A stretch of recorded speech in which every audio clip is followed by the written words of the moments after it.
los elementos teóricos básicos de las malformaciones congénitas urinarias, vejiga neurógena, hidronefrosis, que permitan el reconocimiento e intervención oportuna en el paciente pediátrico. Recordar elementos básicos en pediatría para el diagnóstico, tratamiento y seguimiento de pacientes con infección del tracto urinario.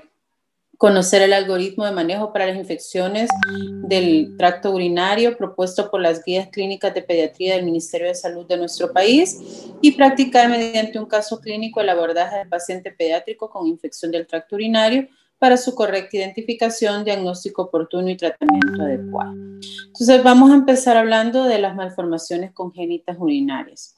Para poder hablar de malformaciones hay que remontarnos al periodo embrionario para conocer cuál es la evolución del sistema genitourinario. Entonces vamos a ver que allá por la quinta semana el conducto mesonéfrico de Wolff va a dar el brote uretral que unido al blastema metanéfrico va a llegar a formar finalmente el riñón. Entonces, allá por las 20 semanas de gestación ya podemos diferenciar sistema colector, uréter, pelvis renal, cálices, conductos papilares y túbulos colectores. A la séptima semana inicia la diferenciación de la nefrona. Entonces, cualquier situación que me pueda dar anomalías en toda esta cadena de sucesiones para el desarrollo renal me va a desencadenar defectos congénitos. Se han identificado alrededor de 16 tipos de señales que regulan el desarrollo renal. Entonces, si hay alguna alteración en cualquiera de estas, pues vamos a tener defectos. Estos defectos podemos dividirlos a grandes rasgos en agenesia renal y digenesia renal. La agenesia renal, pues no se forma el riñón, ya sea unilateral o bilateral, y la digenesia renal, pues ahí podemos encontrar lo que es la plasia, la displasia, la hipoplasia y algunas otras formas de enfermedad renal quística. Vamos a hablar entonces un poquito de cada una de estas situaciones. En primer lugar, la agenesia renal, que es el segundo defecto del conducto de Wolff, ¿verdad? Y del brote uretral o de los blastemas metanéfricos. Cualquier alteración a nivel de estos tres estructuras me va a desencadenar una agenesia renal. Ocurre en 1 por cada 450 a 1000 nacidos vivos. El recién nacido que tiene una arteria umbilical única, pues ha mostrado mayor incidencia de agenesia renal, por eso es importante, pues, a la hora de revisar el cordón umbilical posterior al nacimiento, verificar que tenga sus 2 arterias umbilicales y una vena umbilical. Si detectásemos que solo hay una arteria umbilical, entonces estamos obligados a solicitar una ultrasonografía para verificar la existencia o no del riñón. La agenesia renal no es lo mismo que aplasia renal, ¿verdad? En la aplasia renal existe un tejido rudimentario, una yema de tejido que no es funcionante. Mientras que en la agenesia renal, pues no fue formado ningún remanente de eso. Puede ser unilateral. Cuando es unilateral, pues suele ser un diagnóstico de manera incidental, ¿verdad? Ya que por alguna otra cosa, tal vez se mandó la ultrasonografía o tal vez fue detectada en una ultrasonografía prerrenal, cualquier situación que me pudo llegar a evidenciar que solo hay un riñón. Si es bilateral, pues es incompatible con la vida y pertenece o lo podemos encontrar esto en algo que se denomina síndrome de Pott. Ahora, con respecto a la digenesia renal, el desarrollo renal pues va a ser anormal en este caso. Entonces, el riñón va a tener alteraciones ya sean del tamaño, pueden ser de la forma o de la estructura. Entonces, la displasia es en sí un diagnóstico histológico en la cual las estructuras primitivas van a estar dispuestas de forma focal, difuso, segmentada y específicamente a conductos primitivos. Entonces, como resultante, vamos a tener una diferenciación metanéfrica anómala. O estructuras no renales, podemos encontrar también estructuras tipo cartílago u otras situaciones que no están relacionadas con el tejido renal. Entonces, es un trastorno que puede afectar una parte del riñón o puede ser en su totalidad. Pueden existir quistes, ¿verdad? Si existen quistes, pues se denomina una displasia quística Y si todo el riñón es displásico o predominan los quistes, se habla entonces de un riñón displásico multiquístico. Con respecto a la hipoplasia renal, este se define como un riñón pequeño que no es displásico, con un número de cálices y nefronas inferior al normal, ¿verdad? Entonces el riñón es anormalmente pequeño. Hipoplasia renal pues es diferente a lo que es una plasia renal, en la cual solo hay un riñón rudimentario. En este pues el riñón tiene pues más su estructura, pero en función y en cantidad de nefronas y en su tamaño pues va a ser menor. Puede ser unilateral, que al igual que la genesia puede diagnosticarse de manera incidental, y cuando es bilateral pues es una causa de insuficiencia renal crónica. Entonces, hablando de las anomalías de forma y de posición durante el desarrollo, los riñones normalmente se encuentran o se desarrollan a nivel de la pelvis y luego ascienden hasta su posición normal por debajo de las costillas. Entonces, ese proceso normal de ascenso y de rotación del riñón puede llegar a tener ciertas dificultades y generar defectos, entre ellos la ectopia renal o la falta de rotación, ¿verdad? El riñón ectópico puede estar a lo largo de todo lo que es el trayecto del ascenso del riñón, ¿verdad? Así podemos encontrarlo en posición pélvica, ilíaca, torácica o contralateral. Entonces, si hay una ectopia bilateral, en el 90% de los casos, puede haber fusión de ambos riñones y es aquí donde vamos a tener aquellos riñones en herradura, ¿verdad? Entonces, las anomalías de fusión son más frecuentes. Los polos inferiores de los riñones suelen fusionarse en la línea media y dan lugar a un riñón en herradura. Entonces, va a ser una de las alteraciones renales que se producen en el 30% de los pacientes con síndrome de Turner. También pues, puede ser mucho más frecuente el tumor de Wilson en pacientitos que tienen esta condición. Con respecto al reflujo vesicoureteral, vamos a ver cómo el uréter va a tener normalmente, ¿verdad? Una dirección hacia la vejiga de manera oblicua, ¿verdad? Entre la mucosa vesical y el músculo detrusor, y eso me va a generar un mecanismo valvular que me va a evitar el retorno de la orina hacia los uréteres, ¿verdad? Lo normal es que la orina pase en una manera unidireccional desde los riñones hacia la vejiga, y una vez contenida en la vejiga, pues se expulsa a través de la uretra sin retornar a los uréteres. Cuando hay anomalías a nivel de este esfínter, vamos a tener el reflujo vesicoureteral, ¿verdad? Entonces, se va a ver definido como el flujo retrógrado de orina desde la vejiga hasta el uréter y el riñón, dependiendo el grado de reflujo vesicoureteral que tenga el paciente. Entonces, se va a producir cuando el túnel submucoso entre la mucosa y el músculo extrusor es corto o no existe. Entonces, eso no permite hacer ese mecanismo valvular que evita el retorno de la orina. Este reflujo vesicoureteral suele ser congénito, aparece o puede tener un carácter familiar, por lo tanto, si tenemos antecedentes de padres o de hermanos con reflujo vesicoureteral, pues es bueno investigar también a los demás miembros de la familia, a los demás niños. Afecta entre 1 al 2% de los niños y se encuentra en alrededor del 30% de las mujeres que tienen infecciones del tracto urinario y entre el 5 al 15% de los lactantes con hidronefrosis prenatal. Entonces, la hidronefrosis prenatal es una señal de alarma de un posible reflujo vesicoureteral en grado considerable.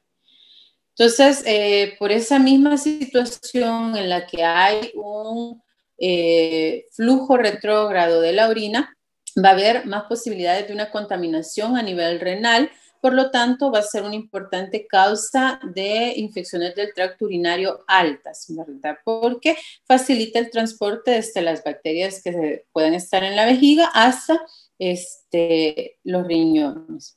Entonces, la reacción inflamatoria que se produce en una pielonefritis va a dar lugar a lesiones renales que me va a generar cicatrices, lo cual se denomina lesión renal relacionada con el reflujo o nefropatía por reflujo. Entonces, esto es importante porque entre más infecciones del tracto urinario altas se tengan, pues las posibilidades de cicatrices renales es mayor y por lo tanto a largo plazo puede ser una importante causa de insuficiencia renal.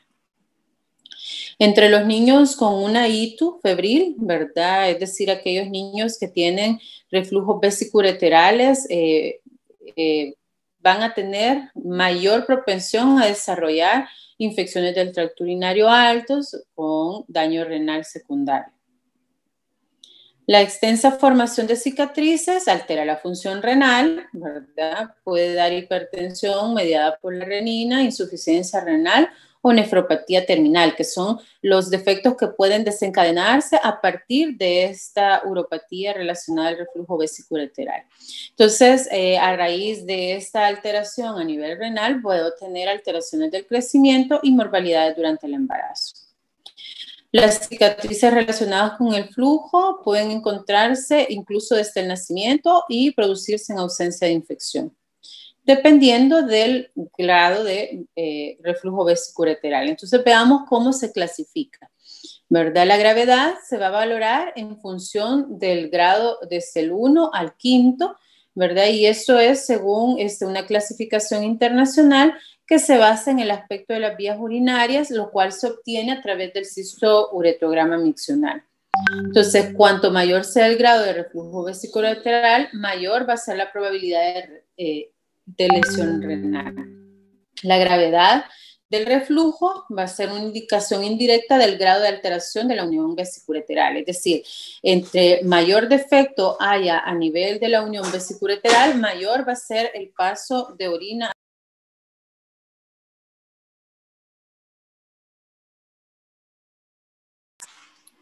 Entonces, aquí podemos ver la imagen de cómo están establecidos los diferentes grados desde el 1 al 5.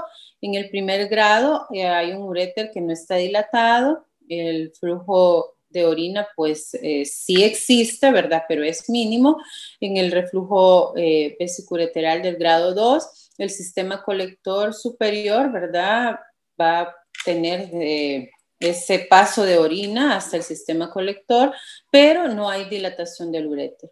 A partir del grado 3 en adelante ya puedo ver una deformación del uréter, en el cual en el grado 3 el uréter está dilatado o embotado a nivel de los fórnices caliciales. En el grado 4 hay un uréter muchísimo más dilatado y tortuoso, y en el reflujo vesicureteral grado 5 pues vamos a ver un uréter casi deformado, ¿verdad? Con una dilatación significativa, va a ser un uréter tortuoso y se pierde por completo lo que es el perfil papilar. Entonces, a partir del reflujo vesicureteral 3 en adelante, hay mayor riesgo de infecciones del tracto urinario altas con posibilidades de lesión renal a futuro. En relación a la vejiga neurógena, vamos a ver que es una disfunción vesical neurógena infantil y que puede ser congénita o adquirida. La congénita pues se debe a defectos del tubo neural o anomalías de la columna. Muchos de los pacientitos que presentan vejiga neurogénica de origen congénito están relacionados con mielos meningoceles, ¿verdad? Como conocemos, estos pacientitos pueden desencadenar una vejiga neurógena. En la adquirida, puede ser debido a lesiones traumáticas que han afectado la médula espinal o traumas vertebrales o tumores que afectan el sistema nervioso central. Entonces, en relación a las anomalías de la columna, podemos encontrarlas asociadas junto con anomalías a nivel anal, ¿verdad? Entonces puede ser parte de una secuencia de los pacientitos que presentan ano perforado. En los tumores del sistema nervioso central pueden estar los más frecuentes el teratoma sacrococcígeo. Entonces, la adquirida va a ser menos frecuente y pues la disfunción vesical neurogénica infantil generalmente pues es más frecuente la congénita. En relación a las que están en las que podemos observar concomitantemente lesiones de ano imperforado, así como las lesiones traumáticas de la médula espinal, vamos a ver que ahí la alteración se debe a una inervación anómala de la vejiga o del esfínter. Entonces, la disfunción vesical, ¿verdad? Que lo más frecuente está relacionado a defectos del tubo neural. Vamos a ver que va a tener consecuencias urológicas, dentro de ellas la incontinencia urinaria, mayor riesgo de infecciones del tracto urinario, principalmente pielonefritis, y pues hidronefrosis asociada también, sobre todo en aquellos pacientes en los cuales también tienen reflujo vesicureteral o disinercia del detrusor esfínter. Entonces, eso va a favorecer la hidronefrosis. Entonces, la pielonefritis y el deterioro de la función renal son causas frecuentes de muerte prematura en estos pacientes afectados, ya que en alguna medida van a ser causas para el desarrollo de insuficiencias renales. Entonces, ¿cómo hacer pues, la evaluación de una vejiga neurogénica? Pues el estudio urodinámico, ¿verdad? El llenado de la vejiga con solución salina y la medición del volumen y la presión vesical y la valoración del tono del esfínter. De esa manera es que se va a llegar pues al diagnóstico y determinar si existe pues una vejiga neurógena. Entonces, durante el llenado vesical, la vejiga puede presentar ciertas situaciones que es lo que se va valorando. Entre ellos, la distensibilidad o elasticidad de la vejiga, que puede estar reducida, y el esfínter puede presentar alteraciones también. Entonces, en la vejiga puede observarse durante el llenado vesical que pueden haber contracciones no inhibidas o contracciones prematuras, o por el contrario puede haber una hiperreflexia para los volúmenes bajos, el volumen vesical normal con contracciones a partir de un volumen apropiado, y puede haber también atonía, ¿verdad? Con ausencia de la contracción vesical. Entonces son 3 anomalías que pueden reflejarse desde el llenado de la vejiga durante el cisturetrograma. Con relación a la distensibilidad o la afectación del esfínter, puede tener un tono normal con relajación durante la contracción vesical, o por el contrario puede tener un tono disminuido o ausente, o un tono normal o aumentado que se incrementa durante la contracción de la vejiga, ¿verdad? Dando lugar a una disinergia entre el detrusor y el esfínter. Entonces, en base a eso, pues se hace la valoración de la vejiga neurogénica. Con respecto a la hidronefrosis, que más que un diagnóstico es el reflejo, ¿verdad?, de alguna alteración, esta es una de las que más frecuentemente pueden llegar a evidenciarse durante la ecografía prerrenal. La ecografía prerrenal, con respecto a las patologías congénitas urinarias, es de mucha utilidad, ya que tempranamente pues podemos hacer diagnósticos y nos puede dar pues la pauta de un abordaje oportuno y temprano de estos pacientes. Entonces, en sí no es un diagnóstico específico, sino que más bien un hallazgo que refleja pues alguna otra situación urológica. Entonces, si hay una evidencia de hidronefrosis, deben evaluarse los posibles diagnósticos diferenciales que me pueden estar desencadenando pues esta dilatación. Entonces, en la descripción ecográfica vamos a evaluar cómo está la configuración pielocalicial y verificar si es unilateral o bilateral. Entonces, la presencia de dilatación piélica puede estar asociada con dilataciones del uréter fetal. Los riñones fetales pueden identificarse desde la semana 16 a las 20 semanas de gestación. Entonces, desde ese momento puede iniciarse ya una valoración ecográfica. Entonces, esta ecografía fetal renal va a ser necesaria porque puede ayudar a identificar el grado de nefrosis, la estructura del parénquima renal, la ecogenicidad y el tamaño comparativo entre ambos riñones, ¿verdad? Entonces, es fundamental evaluar esta ecogenicidad del parénquima renal y la diferenciación córtico-medular, que es lo que nos va a dar pues, una idea de cómo puede estar la función de ese riñón. Entonces, el aspecto ecográfico habitual es el de una obstrucción de la unión pielo-ureteral, ¿verdad? Entonces, se puede presentar como una dilatación de la pelvis renal mayor a 10 milímetros, más la dilatación de los cálices en comunicación de la pelvis, pero sin evidencia de dilatación ureteral. Entonces, eso me va a dar lugar a diferentes grados de hidronefrosis, que es lo que podemos ver en la imagen ubicada al lado izquierdo, ¿verdad? En donde podemos ver cómo se observa la ecografía normal y cómo pueden irse identificando los diferentes grados de dilatación, donde en el grado 4, como podemos ver, hay mayor pérdida de lo que es la relación córtico-medular renal. Entonces, habitualmente puede ser unilateral, pero en ocasiones pueden haber también dilatación contralateral. El parénquima renal pues se va a ir viendo adelgazado a medida que la gravedad aumente y pues el grado de obstrucción sea mayor. La hidronefrosis en sí me está traduciendo una enfermedad de tipo obstructivo, ¿verdad? Aquí pues el flujo no logra pasar adecuadamente y eso va generando pues esa dilatación. El diagnóstico más frecuente de la hidronefrosis persistente va a ser la estenosis pielo-ureteral. Entonces, ahí podemos ver un hidroureter con una hidronefrosis, ¿verdad? En donde la obstrucción de la unión uretero-vesical se caracteriza por la presencia de hidronefrosis en la pelvis renal y en el uréter. Entonces, la magnitud de la dilatación va a ser variable y es frecuente encontrar todo el uréter dilatado, tanto en su extremo superior como en el medio o en el inferior. Los uréteres se van a observar de una mejor manera cuando la vejiga esté llena, porque eso nos va a servir como, o más bien le va a servir al radiólogo como una ventana ecográfica, ¿verdad? Entonces, es necesario para poder hacer una adecuada valoración, pues que haya orina en la vejiga.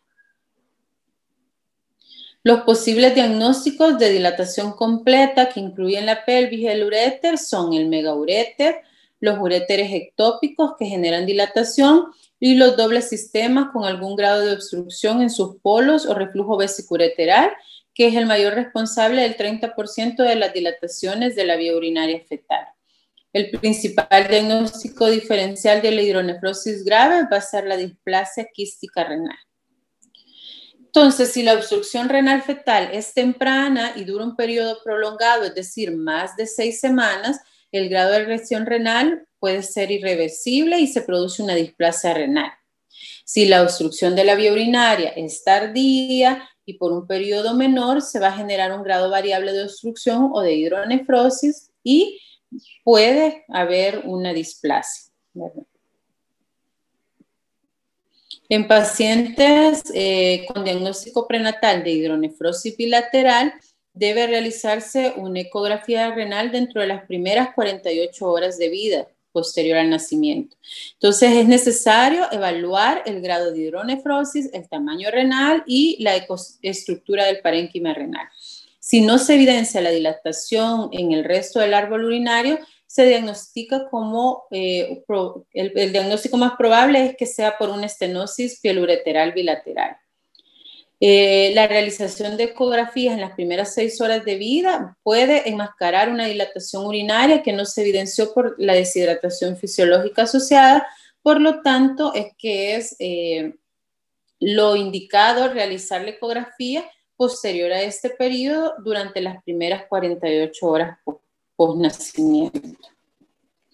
Entonces, la dilatación urinaria que no se evidencia por la deshidratación fisiológica que está asociada al trabajo de parto puede influir en un falso negativo, ¿verdad? Por lo tanto, las ecografías deben realizarse posterior a este periodo, como lo había mencionado.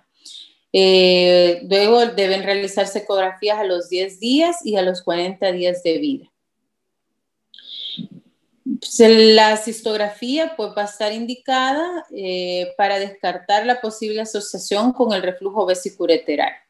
Entonces, el diagnóstico definitivo se realiza a través de la persistencia en la ecografía de la dilatación de la pelvis renal y la realización de radiorrenograma que demuestra el patrón de obstrucción. Entonces, si la hidronefrosis es unilateral y se ha diagnosticado en el periodo prenatal, rara vez va a haber indicaciones de realizar estudios de urgencia postnatales. No así si fuese bilateral, ¿verdad? Entonces, si es una hidronefrosis unilateral, el seguimiento ecográfico debe ser seriado y se realiza a los 2 días, a los 10 días y a los 40 días. Y el radiorrenograma obstructivo va a confirmar el posible diagnóstico de cetosis ureteral unilateral. En ocasiones, cuando la dilatación es menor y tan solo se va dando el seguimiento ecográfico seriado según el grado de hidronefrosis.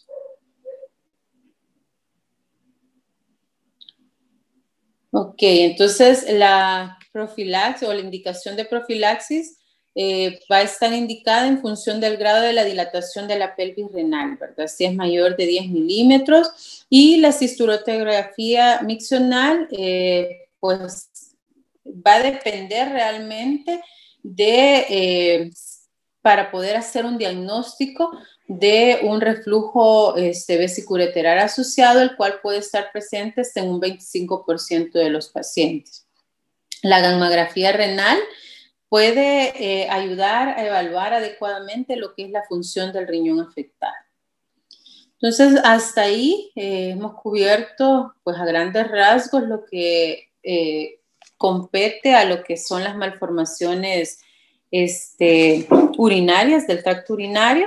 Vamos a hablar ahora de una de las infecciones pues bastante frecuentes en pediatría, como es la infección del tracto urinario y pues ciertas características de la edad infantil, ¿verdad? Entonces, una de las infecciones bacterianas más frecuentes en los niños y la prevalencia pues varía en función de la edad. Así vamos a ver que en el primer año de vida vamos a tener una relación niño-niña de 2.8 a 5.4 versus 1, es decir, por cada 2.8 a 5.4 niños que sufran un tracto urinario, va a haber una niña con una ITU. Pasado el año de edad, vamos a ver cómo esto se invierte y va a haber una mayor preponderancia femenina, ¿verdad? Entonces, alcanzando una relación niño o niña de 1 a 10, es decir, por cada 10 niñas, un niño va a presentar una infección del tracto urinario posterior al año de vida. Entonces, las infecciones del tracto urinario se han considerado un factor de riesgo importante para lo que es la insuficiencia renal o una enfermedad renal terminal, sobre todo cuando hablamos de ictus febriles, ¿verdad? Entonces, el 2% de los niños con insuficiencia renal tienen antecedentes de las infecciones del tracto urinario. Entonces, es importante mencionar como parte de la etiopatogenia, ¿verdad? Que los microorganismos responsables de las infecciones del tracto urinario pues suelen ser o suelen llegar por 2 vías. Una, la más habitual, es por vía ascendente y estas pues esos gérmenes provienen de lo que es aquellos gérmenes que se encuentran en el intestino y que pueden llegar a colonizar la uretra o la zona perineal y pues a partir de ahí ascender y generar la infección. Y la segunda vía es la vía hematógena, que se da en menor medida y que tiene mayor importancia durante el primer año de vida, principalmente en los menores de 3 meses. Entonces, entre los parámetros o más bien los factores que tienen o que están relacionados con esta etiopatogenia se encuentra el vaciamiento vesical frecuente y completo. Entonces, ese va a ser el principal mecanismo de defensa para evitar pues, una colonización que me vaya a desencadenar una infección del tracto urinario. Dentro de la etiología, el germen más frecuente va a ser la E. coli, ¿verdad? Como habíamos mencionado, son gérmenes que provienen de la flora intestinal, ¿verdad? Y que van a llegar a colonizar la uretra o la región perineal y a partir de ahí, pues, generar la contaminación. Por lo tanto, una de las principales bacterias responsables casi del 90% de las infecciones no complicadas y más del 75% del total de todas las infecciones por infecciones del tracto urinario va a ser la Escherichia coli. Entonces, el resto de microorganismos van a ser poco frecuentes y ninguno de ellos pues llega a tener en sí un 5% de todo lo que son las infecciones del tracto urinario. De entre estas otras bacterias se encuentran enterobacterias como la Klebsiella, el Proteus, Enterobacter, Pseudomonas aeruginosa, Enterococos, y pues menos frecuentes pueden encontrarse también el estafilococo coagulasa negativo, que puede ser mucho más importante en aquellos pacientitos en la edad neonatal, y el Staphylococcus saprophytus en mujeres jóvenes y adolescentes. Las infecciones causadas por gérmenes diferentes a la E. coli se consideran como infecciones atípicas y tienen, por lo tanto, más riesgo de acompañarse de patologías subyacentes.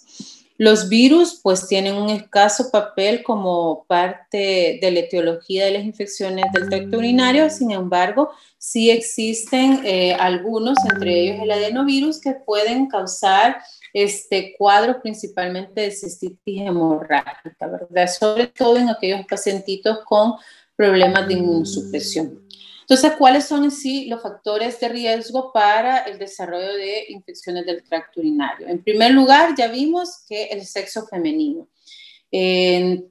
Pues si nos ponemos a pensar en la anatomía genital, vamos a ver y vamos a pues encontrar una explicación de por qué es mucho más frecuente que esa colonización del área perineal o de la uretra se dé en las niñas y no así en los varones.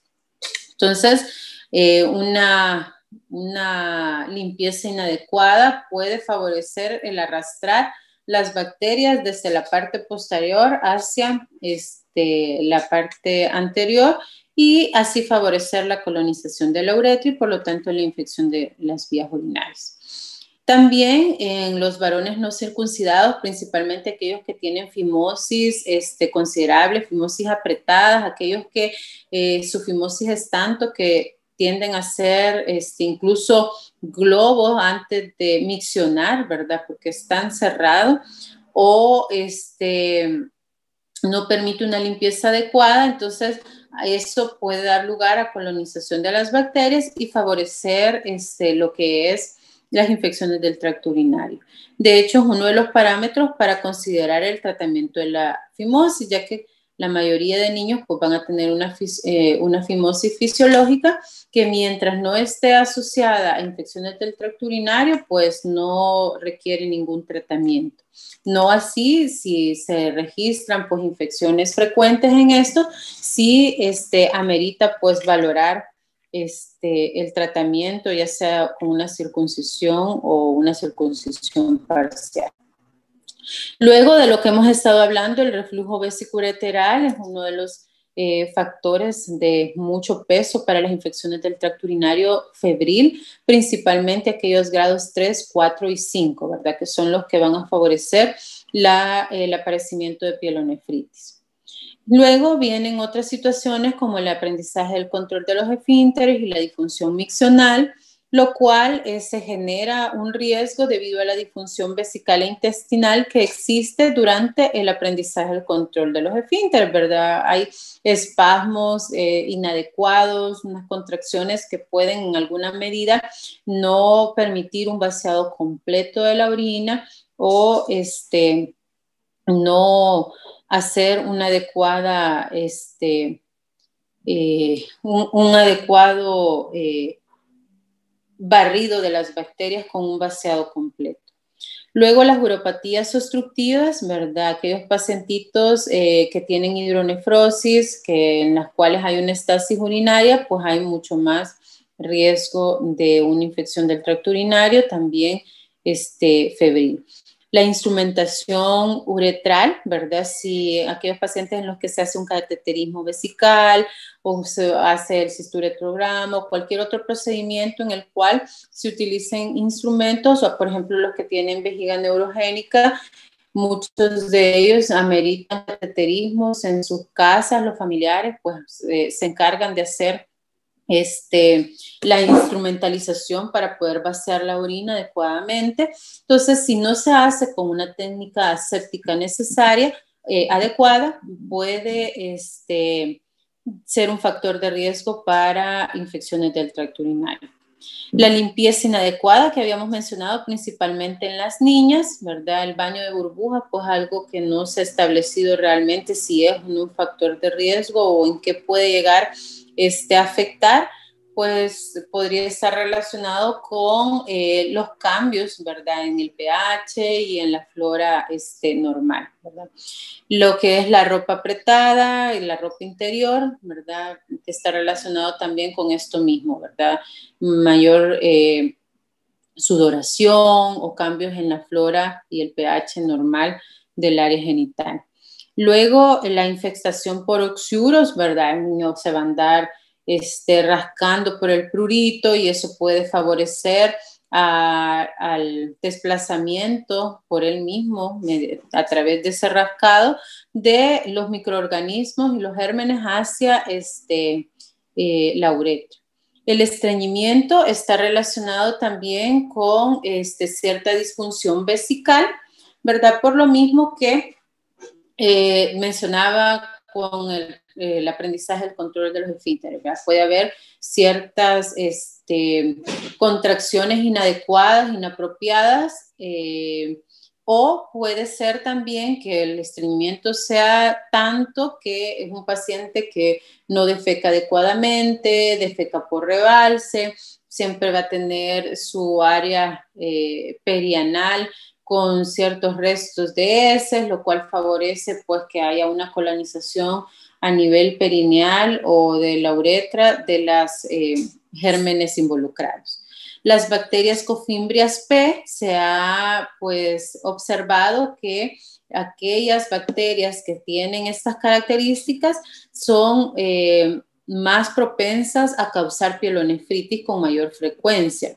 No así las que no registran esas fimbrias P, pues tienden a causar infecciones del tracto urinario bajas, ¿verdad? Cistitis. Anomalías anatómicas, como por ejemplo cualquier anomalía que no me permita una micción normal, como por ejemplo la adherencia de los labios menores, ahí va involucrado también la fimosis apretada, esta adherencia de los labios menores, esas sinequias que pueden presentar las niñas y que no va a permitir una micción adecuada, ¿verdad? Sobre todo si es una sinequia considerable que me obstruye incluso la luz uretral. Va a haber retención de orina y, ¿verdad? Que va a permitir la colonización a nivel de la uretra. La vejiga neurogénica, la actividad sexual, ¿verdad? Que están relacionados a vaciados vesicales incompletos. Y el embarazo, que sabemos que es una etapa de riesgo para infecciones del tracto urinario, ¿verdad?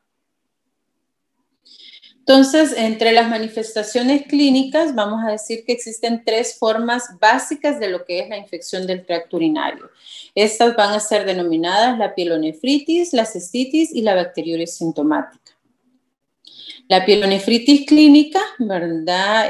Algunos de los siguientes síntomas son los que pueden llegar a presentarse.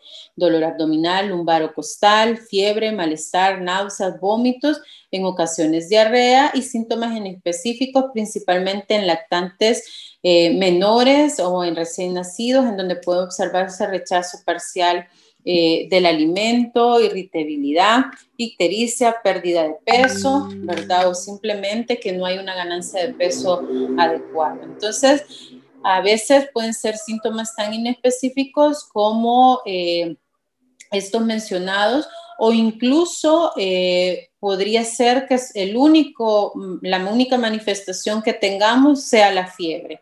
Por eso está resaltado ahí en negrita, pues uno de los síntomas más importantes a la hora de considerar o de sospechar, la verdad, es la presencia de fiebre.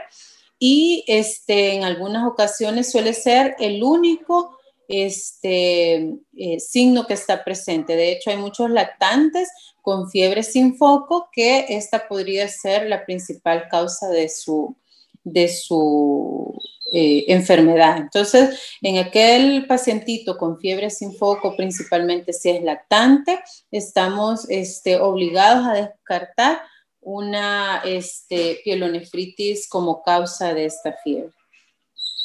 Luego, la otra entidad es la cistitis, en la cual suelen haber síntomas un poquito más relacionados a la vía urinaria, entre ellos la disuria, la urgencia miccional, la poliacuria, el dolor suprapúbico, la incontinencia urinaria y uno que no es en sí patognomónico, pero puede ser un hallazgo que en relación a los demás signos puede ser algo que me respalde la sospecha diagnóstica, es el mal olor de la orina, ¿verdad? Algunas madres pueden referir cambios en el olor de la orina y no ser precisamente una infección de vías urinarias, pero sí puede ser una señal de alerta que nos oriente pues a realizar una mejor valoración de este paciente relacionado a la vía urinaria. Y la tercera entidad clínica es la bacteriuria sintomática, que como su nombre lo dice, pues no presenta síntomas, pero sí hay bacterias ahí en orina que son determinadas a través de un urocultivo positivo, en el cual se reporta el urocultivo positivo, pero no hay manifestaciones de infección. Es más frecuente en las niñas y suele ocurrir en menos del 1% de las pacientitas en edad preescolar y escolar, no causa lesión renal, ¿verdad? Y pues no amerita tratamiento salvo que se trate de embarazadas, ¿verdad?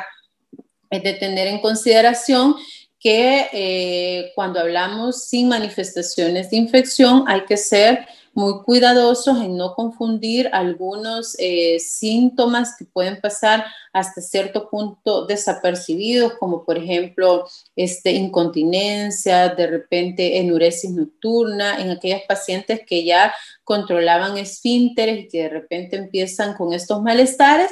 Puede que esté relacionado en sí como parte de los síntomas y no en sí a una bacteriuria asintomática. Entonces, otros conceptos a tener en cuenta es la definición de lo que es una ITU recurrente y lo que es una ITU atípica o complicada. Entonces, vamos a definir una infección del tracto urinario recurrente, aquella que en un año presenta 2 o más episodios de pielonefritis. O bien puede ser que presente un episodio de pielonefritis y un episodio de cistitis en un año. O puede ser aquella que presenta 3 episodios o más de cistitis en un año. Entonces, si cumple con cualquiera de estos 3, se considera una ITU recurrente.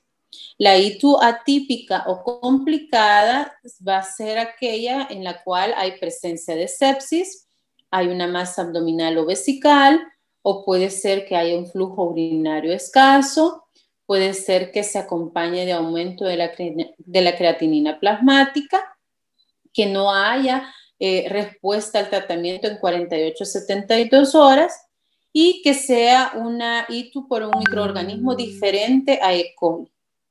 Entonces, todas esas, cualquiera de ellas, la convierte en una ITU atípica o complicada. Entonces, ¿cómo hacemos el diagnóstico de una infección del tracto urinario? ¿Cómo confirmarlo? Pues hay que tener en cuenta que puedo sospecharlo a través de los signos y síntomas, ¿verdad? Pero finalmente el diagnóstico confirmatorio lo voy a hacer a raíz del urocultivo positivo. Entonces, los signos y síntomas que me pueden orientar pues, va a depender de la edad, ¿verdad? Si vamos a discriminar entre los signos y síntomas de los lactantes y de los niños mayores. Es así como vamos a tener 2 grandes grupos, ¿verdad? Los lactantes menores de 3 meses, pues vamos a tener, entre más pequeños sea, pues síntomas más inespecíficos, ¿verdad? En donde podemos encontrar fiebre, vómitos, letargia, irritabilidad, entre los más frecuentes. Entre otros, menos frecuentes, pero que pueden estar ahí, está la pérdida de peso, la pérdida de apetito, la falla de medro, es decir, ese que no lo vamos viendo en las curvas y no gana adecuadamente su crecimiento, ¿verdad? No gana peso adecuadamente. Un dolor abdominal, puede haber ictericia, hematuria, orina maloliente. El resto de los niños que se salen ya de del periodo gris, ¿verdad? Que son los primeros 3 meses de vida, vamos a encontrar síntomas relacionados en si son niños que se encuentran en la etapa preverbal o se encuentran ya en la etapa verbal. Es decir, si son niños menores de 2 años o niños mayores de 2 años. Entonces, vamos a ver que en la etapa preverbal los síntomas más frecuentes va a ser la fiebre. Incluso había mencionado que aquel pacientito con fiebre sin foco, pues uno de los diagnósticos más frecuentes que suelen estar detrás de esta fiebre está la pielonefritis, ¿verdad? La cistitis no da fiebre, por lo tanto, lo que necesitamos es discriminar que no se encuentre en presencia de una pielonefritis. Otros menos frecuentes son el dolor abdominal o en el flanco, vómitos, pérdida de peso, pérdida de apetito, perdón, letargia, irritabilidad, hematuria, orina maloliente, puede haber también falla de medio. En aquellos pacientitos en los cuales ya tenemos, pues, que ya ellos pueden verbalizar adecuadamente, que son mayores de 2 años, pueden expresarse mejor, entonces en esto vamos a tener la tendencia de síntomas más específicos urinarios. Puede haber frecuencia urinaria, disuria, entre los más frecuentes, entre los menos frecuentes, la micción disfuncional, cambios en la continencia, dolor abdominal o en el flanco, fiebre, malestar, vómitos, hematuria, orina maloliente, orina turbia. Vamos a considerar fiebre para fines de esta definición en aquellos pacientitos que tengan temperaturas mayores de 38 grados, ¿verdad? Y es de considerar que cualquier niño pues, puede presentarse con síntomas graves de la enfermedad, ¿verdad? Sobre todo si son lactantes, principalmente menores de 3 meses, puede haber urosepsis asociadas a la infección del tracto urinario. Entonces, hablando de la confirmación, pues el urianálisis, ¿verdad? Me puede servir para orientarme, pero lo que me va a dar la confirmación va a ser el resultado del urocultivo. Entonces, si yo tengo un examen de orina anormal, pues eso me aumenta las probabilidades de tener un urocultivo positivo y que tengamos realmente una infección de tracto urinario. Pero finalmente, quien me va a dar la confirmación va a ser la respuesta del urocultivo partiendo pues de una adecuada recolección de la muestra de orina. Entonces, ¿cómo recolectar la muestra? ¿Cuáles son los métodos? Entre ellos, pues podemos encontrar muestras recolectadas a chorro intermedio, por bolsa colectora, por micción limpia, por catéter vesical o por punción suprapúbica.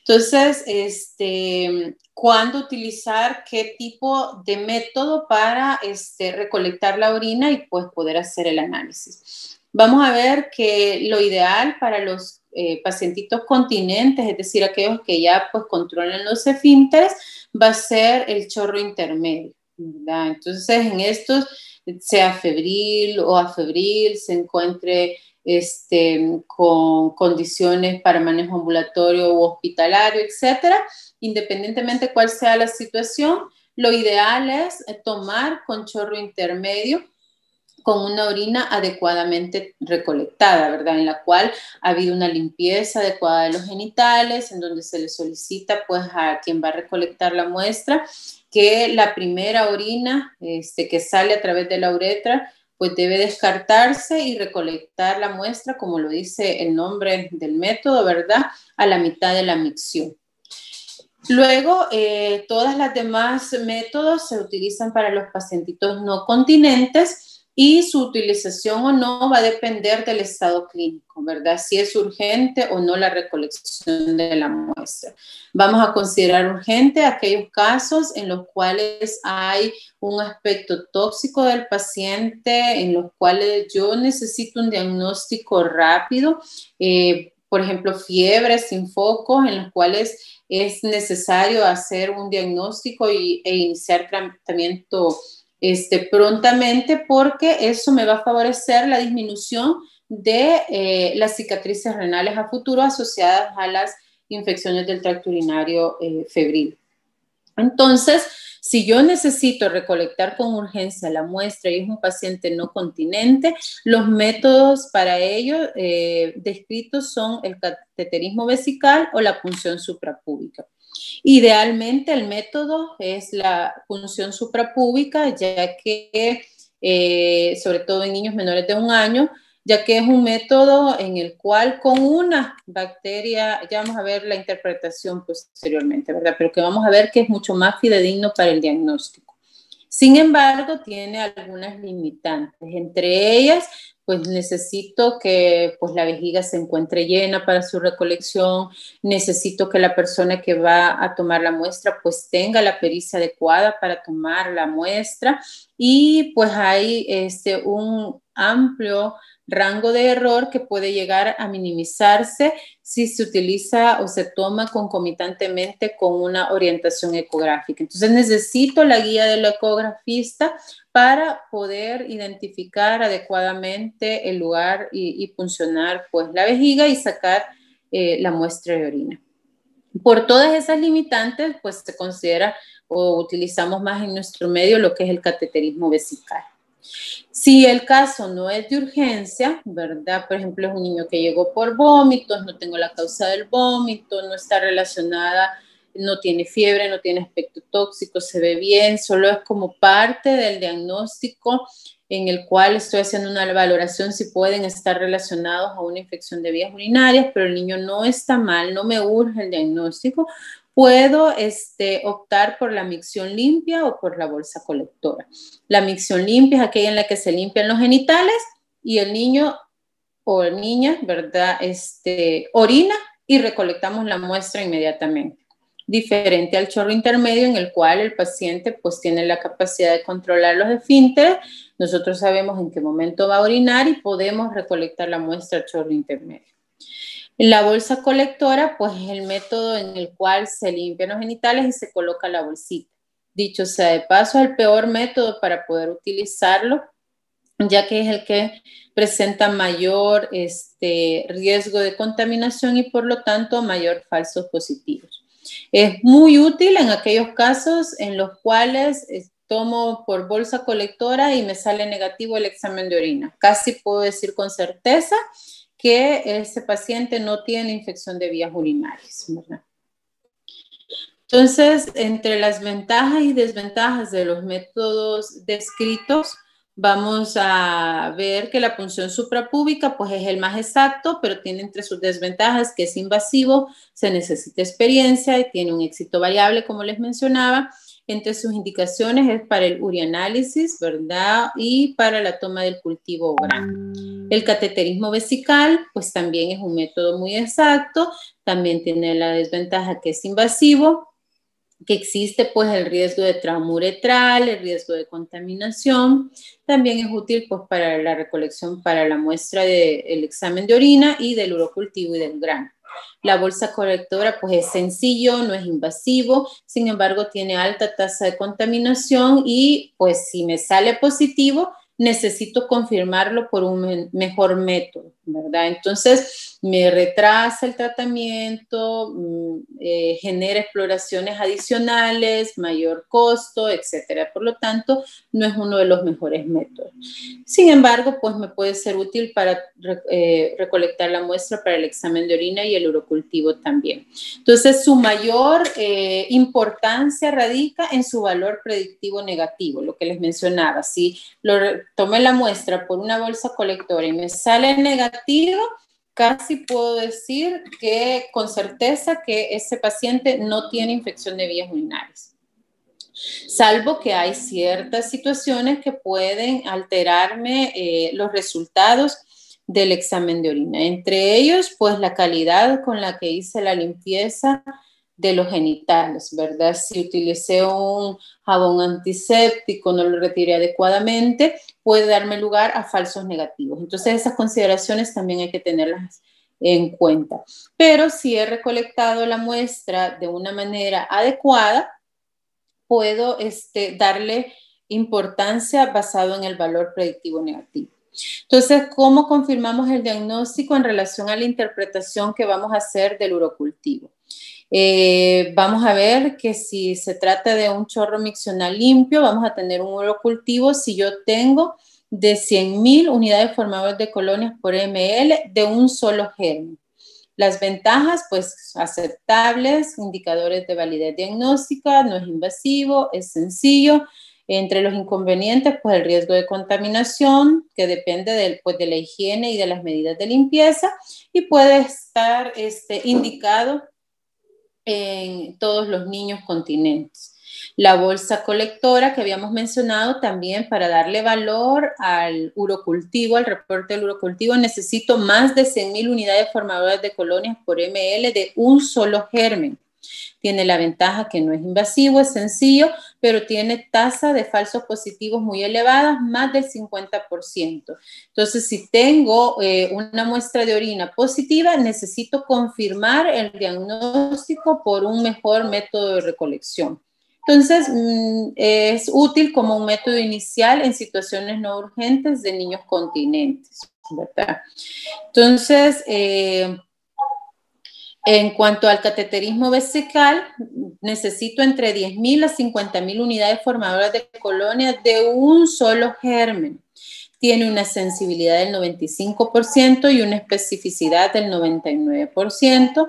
Entre los inconvenientes, como habíamos mencionado, es invasivo, hay riesgo de trauma uretral y cierto riesgo de contaminación. Es un método de confirmación, puede usarse como método de confirmación o como método inicial, sobre todo en aquellos pacientes con situaciones de urgencia. La punción suprapúbica con cualquier crecimiento de gérmenes gram negativos, es decir, con una bacteria gram negativa que me identifiquen en el urocultivo, ya tiene valor diagnóstico. Sin embargo, si encuentro colonias de cocos positivos, se necesita pues un mayor número, ¿verdad?, de colonias para poder hacer el diagnóstico, por lo mismo que durante la punción puede arrastrarse gérmenes de la flora normal de la piel, por lo tanto necesito un número mayor para poder hacer el diagnóstico. Entonces, es una técnica de referencia, ¿verdad?, en la cual por lo menos si yo quiero hacer la valoración de un gram negativo con una unidad formadora de colonia, si son cocos gram positivos, pues arriba de 5.000 unidades formadoras de colonia ya es significativo para el diagnóstico. Entonces, es la técnica de referencia, ¿verdad? Por lo mismo de que necesito pocas unidades formadoras de colonias para el diagnóstico. Entre los inconvenientes, pues es invasivo, lo que habíamos mencionado, el éxito variable. Idealmente se necesita que sea acompañada de una ecografía y es útil como método de confirmación o como método inicial en aquellos pacientitos con urgencia diagnóstica. Entonces, vamos a hablar un poco del examen general de orina a grandes rasgos, porque hay una clase en la que se va a hablar un poquito más de él.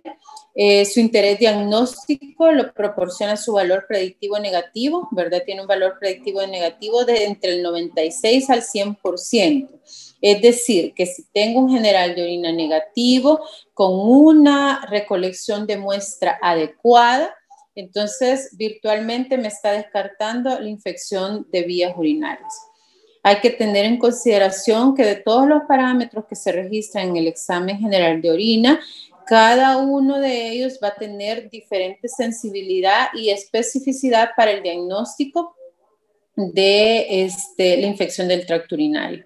Como recordarán de las clases, creo que ya vieron la clase de valores normales, ¿verdad? O interpretación de exámenes de laboratorio, en donde supongo que se les habló un poco de lo que es la sensibilidad y la especificidad.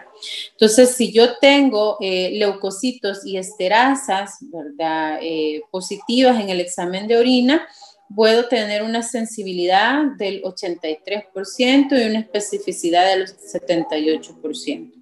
Si yo tengo nitritos, voy a tener una sensibilidad del 50%, pero una especificidad del 92%. Si tengo leucocitos, esterasas o nitritos positivos, me aumenta muchísimo más la sensibilidad y la especificidad. Si tengo leucocituria, ¿verdad? Voy a tener solo con la leucocituria una sensibilidad del 83%, una especificidad del 85%. Perdón, del 73% de la leucocituria, la sensibilidad y la especificidad del 81%.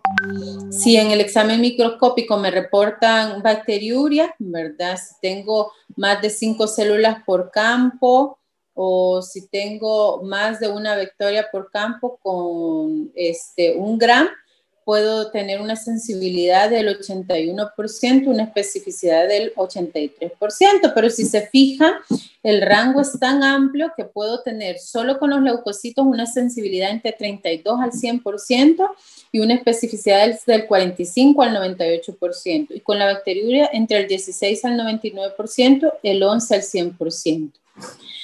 Entonces, esos parámetros por sí solos no son suficientes para hacer un diagnóstico de infección de vías urinarias, porque su sensibilidad y especificidad son menores. Uno de los parámetros que me suele dar mucha importancia es los nitritos, ya que su especificidad es del 92%. Es decir, la posibilidad de falsos positivos es menor si están presentes los nitritos. El problema es que su sensibilidad apenas es de un 50%, incluso puede ser tan baja de un 40%. Entonces, que no estén presentes los nitritos no quiere decir que no hay una infección de vías urinarias, ya que su sensibilidad es baja.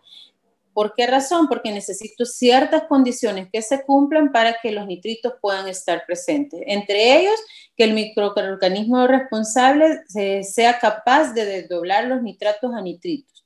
Y lo otro, que la orina haya estado el suficiente tiempo retenida en la vejiga para poder desdoblar los nitratos a nitritos. Por esa razón, que no estén presentes, pues no me descarta la infección de vías urinarias, pero su presencia sí apoya fuertemente el diagnóstico. Entonces, una de las mejores muestras para recolectar orina es la primera orina de la mañana, ya que es la que ha estado retenida pues, por mucho más tiempo en la vejiga, tenido más de 4 horas la orina en la vejiga, el tiempo necesario como para poder hacer ese desdoblamiento de las bacterias de los nitratos a los nitritos, y por lo tanto es más probable que yo pueda encontrarlo. Entonces, ¿cómo orientarme para hacer una interpretación del examen general de orina?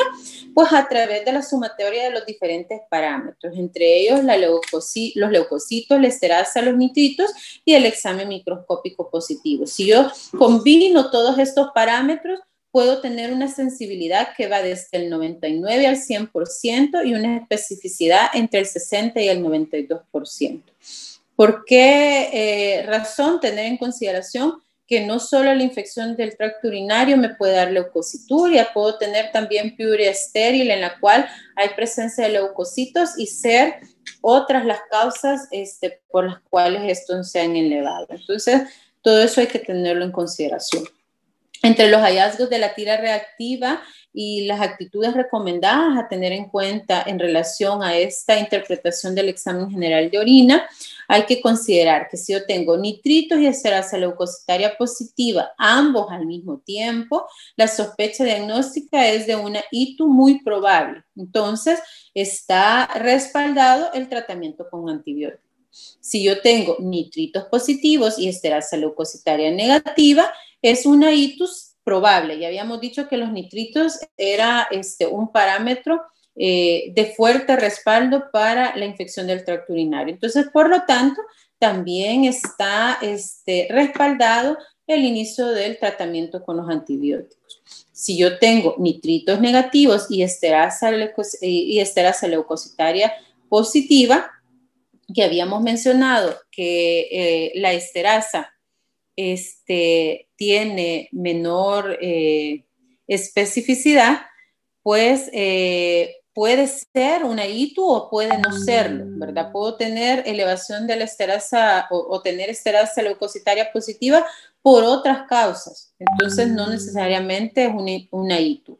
Entonces, el manejo va a ser basado en la valoración clínica que se haga del paciente. Es decir, tengo nitritos negativos, ya sé que estos no son, tienen una sensibilidad baja, ¿verdad? Son más específicos, pero que no estén presentes no quiere decir que se descarte el diagnóstico. Y tengo esterasa leucocitaria, entonces hay que valorar los síntomas clínicos, de manera que con el contexto y las manifestaciones clínicas pueda determinar la conducta a seguir. Si tengo nitritos y esterasa negativa, prácticamente se excluye el diagnóstico de ITU, ¿verdad? Y no está respaldado el tratamiento de antibióticos. Lo adecuado, pues, es o hacer más estudios, una mejor valoración, o esperar el urocultivo, que es lo que me va a dar el diagnóstico definitivo. ¿Por qué razón esta situación? Porque muchas veces iniciamos el tratamiento de manera empírica, por el hecho de que el urocultivo se va a tardar 3 días en salir. Y ya dijimos que las ITU febriles principalmente necesito iniciar tratamiento oportunamente, es decir, tempranamente. Entre más pronto lo inicia, pues menos riesgo de cicatrices renales. Entonces, la presencia de leucocituria en enfermedades febriles sin foco es una causa frecuente de falso diagnóstico de infecciones del tracto urinario. O sea, solo con la leucocituria no puedo, pues, respaldar el diagnóstico de infecciones del tracto urinario, sobre todo si no hay otros síntomas miccionales que puedan apoyar el diagnóstico. Entonces, el urocultivo es la prueba definitiva para el diagnóstico. Esta es el que nos orienta al tratamiento definitivo según el antibiograma.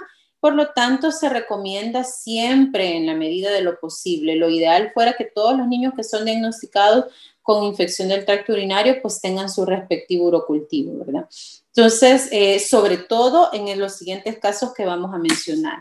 En pacientes que todavía no alcanzan el control de la micción, en pacientes con riesgo de enfermedad grave, cuando tengo una sospecha clínica de pielonefritis y cuando hay discordancia entre la clínica y los hallazgos del análisis de la orina. Entonces, es necesario tenerlos. Esta es otra tablita de la interpretación del urocultivo. Esta es la que aparece en las guías del MinSal, ¿verdad? Entonces, donde aparecen los rangos, ¿verdad? Pero básicamente está relacionado con la tablita previa que vimos, solo que aquí está un poquito más desglosado y me va dando la interpretación y las posibles conductas a seguir. Por ejemplo, si tengo por bolsa colectora menos de 10.000 unidades formadoras de colonia por ml, es una infección poco probable y lo que necesito pues es completar el estudio del paciente buscando otras causas, ¿verdad? O valorando si la muestra a lo mejor pudo ser mal recolectada y por esa razón no reflejar el diagnóstico adecuado. Tener en consideración cuando veamos esta tablita de la interpretación que no solo es importante el número de colonias, sino que también es importante que solo sea un microorganismo el que está reportado. Si hay más de un microorganismo, esa muestra posiblemente es contaminada.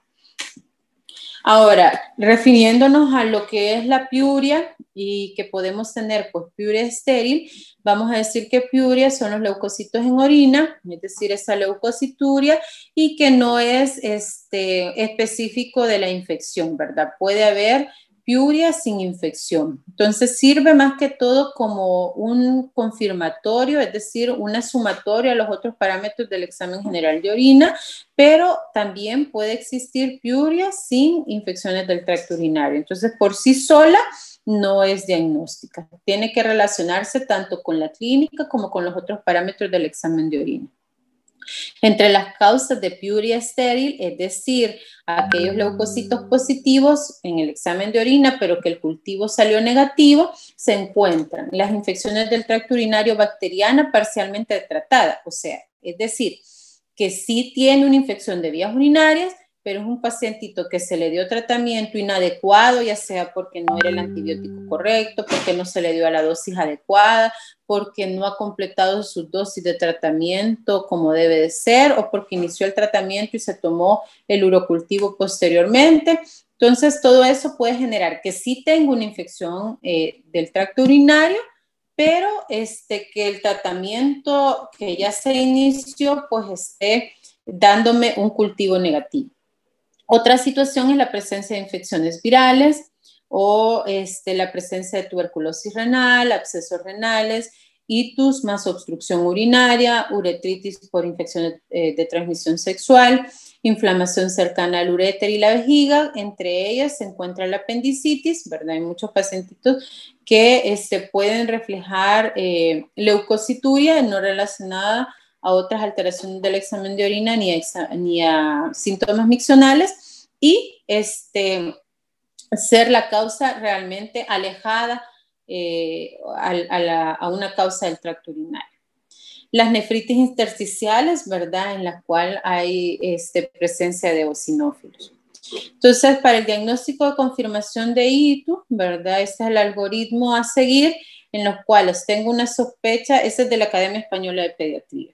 En la sospecha de infección del tracto urinario, tengo factores de riesgo probablemente o tengo un síndrome febril, síntomas miccionales o síntomas específicos. Entonces, cualquiera de esas cosas me despierta la sospecha de infección del tracto urinario. Entonces, necesito, para poder hacer el estudio, una técnica de recogida de orina adecuada según la urgencia diagnóstica y terapéutica, un examen microscópico y tinción de Engram, ¿verdad? En niños menores de 2 años, o puede hacerse con tira reactiva de orina.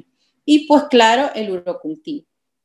Luego, si tenemos un resultado negativo, pues es una ITU improbable y hay que reconsiderar si es o no una infección del tracto urinario según la evolución y los síntomas.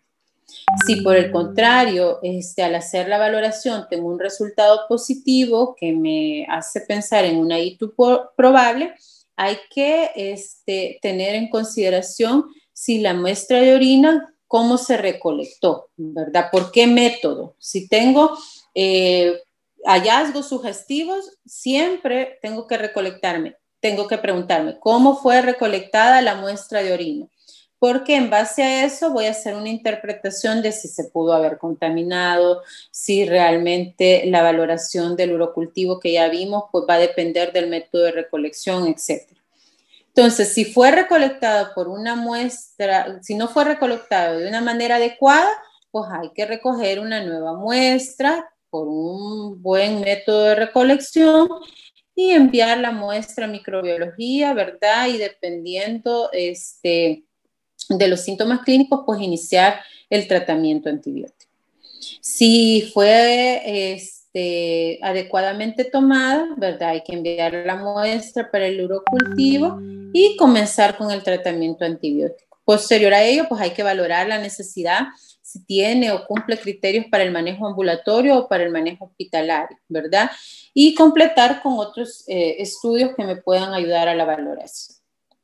Entonces, ¿cómo saber si la infección del tracto urinario, pues, dónde está localizada, ¿verdad? Ya hablamos que una pielonefritis o una infección de vías urinarias puede tener una ubicación baja o alta. La ubicación baja está relacionada a la cistitis, la ubicación alta está relacionada a la pielonefritis. Cuando hablamos de pielonefritis o de una ubicación alta, estamos hablando de afectación concomitante a nivel renal.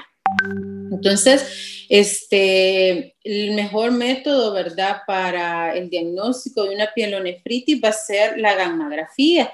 Sin embargo, no siempre pues lo tenemos a la disposición. Sin embargo, vamos a hablar rapidito de ella, ¿verdad? Tiene una validez diagnóstica de también determinados síntomas y signos clínicos que me pueden servir para ubicar la localización. Entonces, mi patrón de oro es la gammagrafía, pero si no la tengo disponible, pues tengo que orientarme con la clínica, con los exámenes de sangre y de orina para poder discriminar si es baja o es alta. Entonces, se debe sospechar una afectación renal aguda si hay fiebre mayor de 38,5 o si hay afectación sistémica, si hay alteración de la osmolaridad máxima urinaria, sobre todo tras la restricción hídrica o el estímulo de desmopresina, si hay elevación de los reactantes de fase aguda. Principalmente a nosotros en nuestro medio lo que nos va a servir es la presencia de fiebre, la afectación sistémica y la elevación de los reactantes de fase aguda. Esos son los 3 parámetros a tener en consideración para poder discriminar dónde está ubicada. ¿Qué reactantes de fase aguda? Pues idealmente la procalcitonina, ¿verdad? Que es el método ideal, ¿verdad? O el examen de laboratorio ideal para poder hacer el diagnóstico. No contamos con ella, es demasiado cara para mandársela de rutina a los niños, no se cuenta en el sistema público. Hoy para lo del COVID se logró conseguir, ¿verdad? Pero no es un estudio que sea a nuestro alcance. Entonces nos apoyamos con la proteína C reactiva y que va a tener muchísimo más valor si se encuentra por encima de 20 miligramos por litro. Entonces hay que hacer evaluaciones concomitantes también con otros exámenes de sangre que me ayuden a reflejar la inflamación aguda, entre ellos la leucocitosis, la elevación de la velocidad de eritrosedimentación y la proteína C reactiva. Entonces, si tengo alteraciones de estas, voy a tener mayor sensibilidad para el diagnóstico, aunque tenga baja especificidad. Entonces, la procalcitonina es el marcador más específico de compromiso renal. La presencia de cilindros piocitarios en el sedimento urinario son altamente sugerentes de pielonefritis, pero se observan con poca frecuencia. Por lo tanto, si no están presentes, no quiere decir que no haya una pielonefritis. Si los tengo presentes, pues me apoya el diagnóstico. Entre otros elementos a tener en cuenta son, por ejemplo, en el examen de orina, que me reporten bacterias recubiertas de anticuerpos o que tenga otros elementos de laboratorio como citoquinas urinarias, enzimas tubulares renales, que pues no son, no son elementos prácticos, ¿verdad? Ni que sean accesibles de manera rutinaria. Entonces, ¿cómo tomar la decisión antimicrobiana para el tratamiento de una ITU? Ya dijimos, ¿verdad?, que al tener pues la sospecha diagnóstica y considerarlo y estar respaldado el tratamiento, pues hay que iniciarlo, no puedo estar esperando hasta que el urocultivo esté.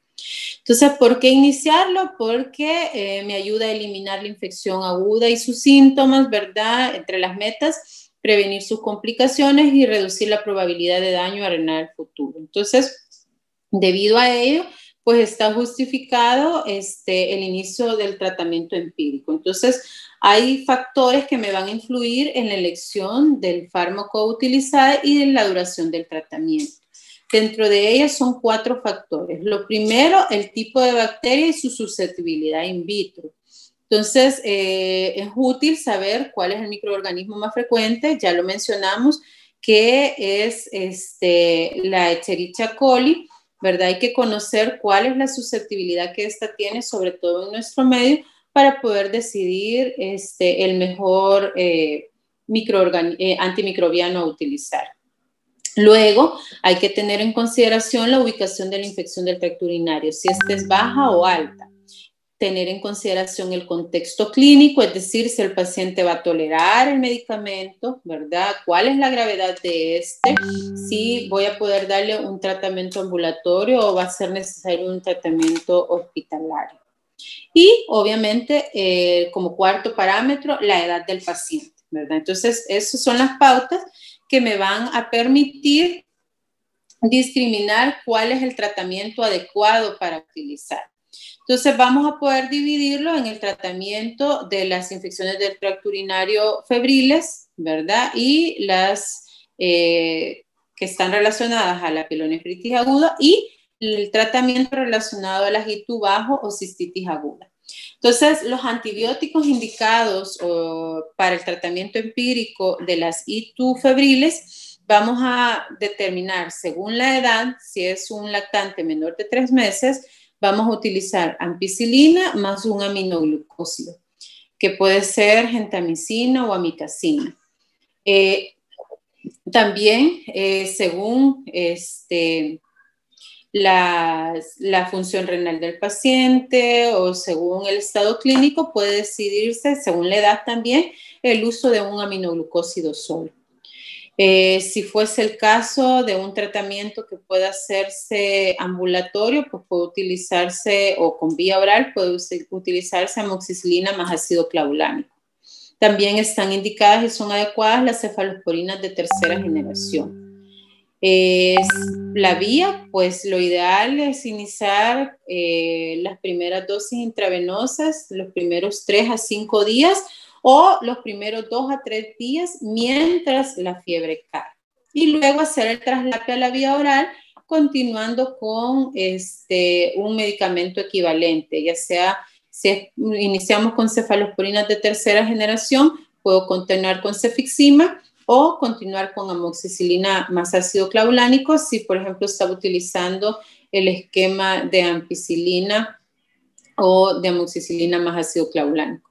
¿Cuál va a ser la duración para la pielonefritis aguda? Entre 7 a 14 días. Entonces, nos vamos a quedar con el tiempo promedio de 10 días, no menos de 10 días para el tratamiento de la pielonefritis aguda. El tratamiento vía oral debe ser orientado según lo que el antibiograma nos refleje, ¿verdad? Si el antibiograma lo permite, pues puedo hacer el traslape a otro medicamento según como me reporten la sensibilidad. El trimestoprim está descrito en las guías, sin embargo, en nuestro medio, la E. coli tiene alta resistencia al trimestoprim. Por lo tanto, solo es adecuado si ha sido demostrada su susceptibilidad en el antibiograma. De lo contrario, pues no es adecuado para el tratamiento de pielonefritis, ni tampoco para el de cistitis, a pesar de que es el que se encuentra en el algoritmo de las guías clínicas de nuestro país. Pero la sensibilidad, pues, es baja, hay bastante resistencia, por lo tanto, hay que orientarlo con el antibiograma. Si no tengo otro medicamento a disposición para darlo, porque a pesar de que aparecen las guías clínicas, ni el amoxiclavulánico ni pertenecen al cuadro básico de medicamentos, ¿verdad? Ni la cefixima, que es la que está descrita en la literatura. Entonces, son medicamentos que el paciente pues tendría que comprar. Por lo tanto, si no está accesible, si no se puede, si la condición clínica pues permite el tratamiento ambulatorio, yo podría iniciar con el trimestoprim, pero continuar el tratamiento solamente si tengo un urocultivo positivo. Si no se tiene y no hay posibilidades de tratarlo con otro medicamento, pues hay que valorar la referencia a un establecimiento donde sí pueda darse el tratamiento adecuado. Entonces, para la cistitis puede ser tratada con amoxicilina más ácido clavulánico o con cefalosporinas de primera generación. Puede utilizarse también la fosfomicina. La fosfomicina en nuestro medio es un medicamento bastante útil porque tiene baja resistencia para nosotros. Y el trimestoprim, pues ya lo mencioné, según el urocultivo. La vía pues, del tratamiento es oral. Ahí aparece una duración corta para la cistitis aguda. Sin embargo, para fines nuestros, esta es literatura de la Academia Española de Pediatría, para nuestro medio, pues no menos de 7 días para la cistitis aguda. Entonces, la duración del tratamiento debe ser de 7 días. Y pues aquí aparecen las dosis, ¿verdad? Donde pueden revisar las dosis, sobre todo de los medicamentos pues, más frecuentes, de la ampicilina, amoxicilina ácido clavulánico, la cefotaxima, la cefixima, ¿verdad? Amikacina, gentamicina, nitrofurantoína, fosfomicina y trimestoprim, que son los más frecuentes, ¿verdad? Para que puedan pues revisarlos y aprenderlos y tenerlos pues en consideración. Ahora bien, considerar hospitalizar o no, ¿de qué va a depender? Pues mucho de la clínica. Entonces, los criterios para la hospitalización, un lactante menor de 8 semanas y menor de 3 meses. Una urosepsis clínica, la evidencia en laboratorio de bacteremia, intolerancia a la vía oral, un paciente inmunocomprometido, antecedentes de uropatía o nefropatía grave, riesgo de pérdida del control ambulatorio o riesgo social y falla en la respuesta del tratamiento ambulatorio. Entonces, todos esos son factores a tener en consideración para la hospitalización. Ahora bien, dar o no dar profilaxis antimicrobiana, pues es algo controversial. Hay quienes lo apoyan, hay quienes no.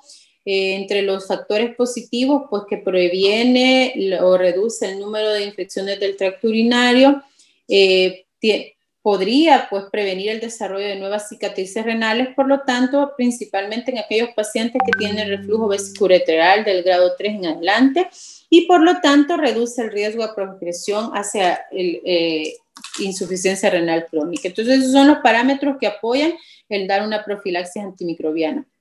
Pero los factores en desfavor se encuentran que puede exponer al niño a reacciones adversas al medicamento y pues a cepas bacterianas más resistentes, ¿verdad? Entonces, el tratamiento prolongado con antimicrobianos profilácticos, si bien es cierto, puede reducir el aparecimiento de itus sintomáticas en aquellos niños susceptibles, también los pone en riesgo, considerado con este beneficio pequeño, los pone en riesgo a una mayor resistencia microbiana. Entonces, las indicaciones son reservadas para ciertos casos, principalmente en aquellos en los que tienen alto riesgo de desarrollar cicatriz renal, entre ellos aquellos que tienen reflujos vesicoureterales graves, con dilatación de la vía urinaria, con sospecha de obstrucción o itus febriles recurrentes, ¿verdad? Entonces se recomienda sobre todo en aquellos pacientes en los que constantemente se necesita el sondaje para el vaciado vesical. Por ejemplo, los que mencionábamos, pacientitos con vejiga neurogénica, ¿verdad? Entonces, puede darse pielonefritis a un caso de puede darse profilaxis a casos de pielonefritis hasta finalizar los estudios de imagen, ¿verdad? En lactantes, con ibus febriles y lesiones renales agudas durante el primer año, pacientes con reflujo vesicoureteral mientras este esté presente y niños con anomalías urológicas y riesgo de pielonefritis hasta el momento de la corrección quirúrgica, ¿verdad? Entonces, ¿qué medicamentos están determinados para la profilaxis? Pues menos de 2 meses, la amoxicilina, a los mayores de 2 meses, trimethoprim, y a los mayores de 2 a 3 años con nitrofurantoína. Otras medidas preventivas que se ha demostrado son útiles para la prevención de las itus son solucionar y evitar el estreñimiento, tener un buen aseo genitoanal, una eliminación frecuente de la orina, favoreciendo un vaciado vesical completo, ¿verdad? Para evitar lo que es la retención vesical. También existen otras medidas preventivas que son controversiales porque no se ha logrado completar a ciencia cierta pues su utilidad. Entre ellos la circuncisión, jugos de cranberry, ya sean arándanos rojos o agrios, la lactancia materna, que sí se ha descrito como un factor preventivo para las infecciones del tracto urinario, y se habla, ¿verdad?, sobre todo en estudios en mujeres adultas, el uso de probióticos como parte de los profilácticos.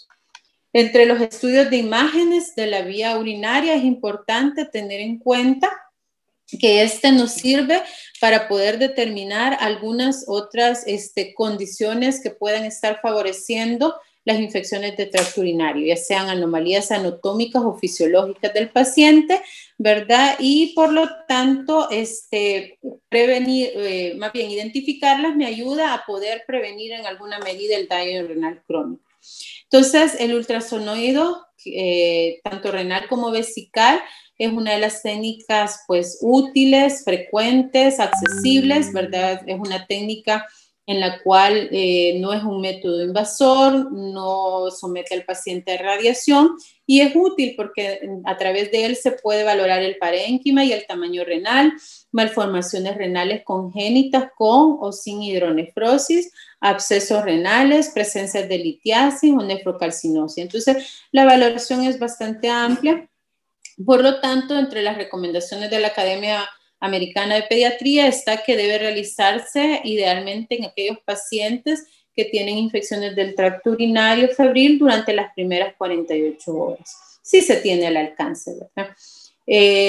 Luego, la uterocistografía o la cistografía va a hacer un estudio un poco más invasivo, requiere que se cateterice al paciente, que lo somete a radiación, ¿verdad? Entonces, es un estudio que me es útil para demostrar aquel reflujo vesicureteral, ¿verdad? Entonces, aquellos pacientes en los cuales se considere que esta puede estar presente o que pueda ser la causa de las infecciones del tracto urinario altas y recurrentes, en estos pacientes está indicado pues realizar este cistograma. Entonces, muchos de los pacientes que tienen pielonefritis, más del 60%, no se logra determinar realmente el reflujo vesicureteral. Por eso, las recomendaciones son no realizar el examen de rutina, ¿verdad?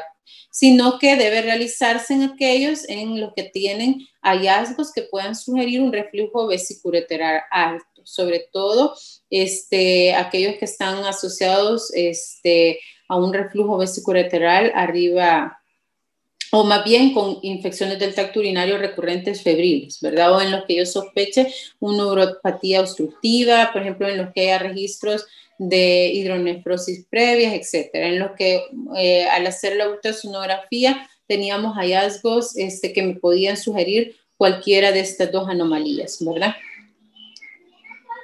Entonces se va a realizar en niños bajo los 6 meses de edad con una ITU atípica, ¿verdad? O realizarla en ITUs recurrentes, es decir, los que ya habíamos mencionado, ¿verdad? 2 o más episodios de ITUs alta, un episodio de ITU alta más un episodio de ITU baja y 3 o más episodios de ITUs bajas. Y también puede ser realizada si hay historia familiar de reflujo vesicureteral, porque lo habíamos mencionado previamente, que hay cierta predisposición familiar a esto. Con respecto a la gammagrafía renal, que habíamos dicho que es pues, uno de los ideales para determinar las cicatrices renales, ¿verdad? Se requiere un acceso venoso y pues siempre se somete al paciente a radiación, ¿verdad? Entonces, la mejor manera de determinar si hay realmente un compromiso renal o no, ¿verdad? Y es el que me ayuda mejor a discriminar entre lesiones agudas y crónicas, ¿verdad? Entonces, sin embargo, su resultado pues no me va a influir directamente en el manejo clínico, por lo tanto, no es un estudio de rutina ni que haya que realizarlo inmediatamente de urgencia durante un episodio febril.